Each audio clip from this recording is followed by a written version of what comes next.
bàǹtà ti jákùn ó dìkàlẹ̀, ọ̀sán ti já, ọ̀run ti ń dọ̀pá. Nigeria was once a great country where our parents were born. Nigeria in the early 60s was once a place of joy and pleasure that no Nigeria is willing to abandon his or her own country. Àmọ́ ó ti yí dande, ó ti yí padà, ó ti wá di deadly trap. Nigeria, Nigeria, your children are crying in poverty circle.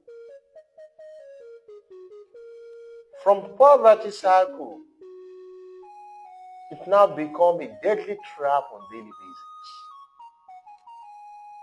Gbogbo ọ̀jọ̀gbọ́n tó bá jókòó tó bá jó ní làákàyè yóò wò ó pé sórílẹ̀-èdè là ń darí lórílẹ̀-èdè yìí. Amẹ́ríkà wá láwọn fẹ́ wọnú ìlú wa, oníkálùkù wa ń bùgbé ta. Ó mọ̀ wípé bára yóò bá ṣe dáadáa ní múni rántí pé àti ìbá ṣe lágbájá tó ti kú.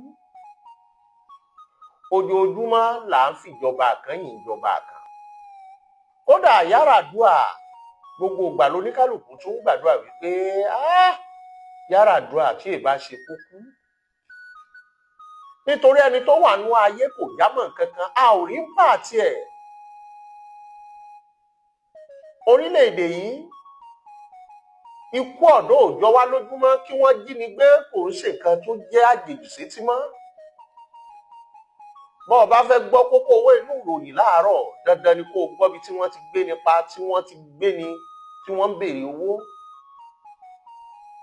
Orílẹ̀-èdè yìí wá débi tó jẹ́ pé you sleep with one eye and open the other eye. Ká ní lọ́jọ́ kìíní àná táwọn kan ń pariwo wípé ẹjẹ́ á dá dúró.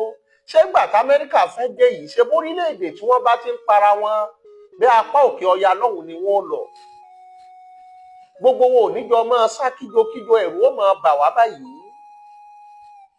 Ṣé bó tútù ti ń kìlọ̀ fún ní pátá, ooru ti ń kìlọ̀ fálákànpọ̀ ẹ̀wù.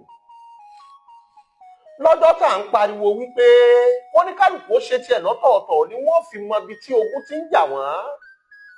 Tá a bá wò lọ́dọ̀ wa, ogun ò jà wá tí ẹ bá ṣàwọn olórí tá ò ní tí wọ́n jẹ́ kí àwọn kan mọ wọ̀ wá ní fàǹfà.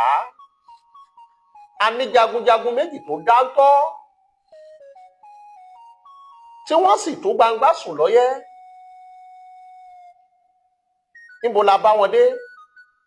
Kàkà bẹ́ẹ̀ àwọn ọmọ wọn ń búra wọn ní wípé lágbájá ò lágbára tàmẹ̀dù ò ní kinní kan. Ibi abára wa dé yìí, orí ọ̀rọ̀ èèyàn kankan lọ́jọ́ tí gbogbo wa ń pariwo pé ká dá dúró lòun ni ọ̀nà àbáyọ wo ló wà mọ́ lónìí yìí. Àwa ń pariwo pé wọ́n fẹ́ wá tojú bá lùmọ́nì wa, nígbà tẹ́yìn náà kò lè wájà ńkọ́, ta ní ń dàwárú. We are into modern slavery. Gbogbo olórí wọn kò dodo ọ̀rọ̀ wọn ò fẹ́ gbọ́, ayé ìjẹkújẹ jàrábà gbogbo wọn pátá korongodo. Àwọn ọ̀dájú olórí wọn bílíkì wọ̀ bíà olórí ògbọ́kìlọ̀ àwọn aráàlú ayédáyé kókó jabilo oníkálukú ṣe tiẹ̀ lọ́tọ̀ọ̀tọ̀. Who is there to depend our life on? Ta lo lórí gidi, ta la fẹ́ finú dé, ta la fẹ́ dára dẹ̀, ta ò ní jẹ̀bù wálé. Ayédáyé kókó jabilo oníkálukú ṣe tiẹ̀ lọ́tọ̀ọ̀tọ̀. Ẹ wá mọ̀ o, ibi tọ́rọ̀ orílẹ̀-èdè yìí ń lọ, ta ló mọ ibi tó fẹ́ gúnlẹ̀ sí? Ta ló mọ ibi tá a lọ gan?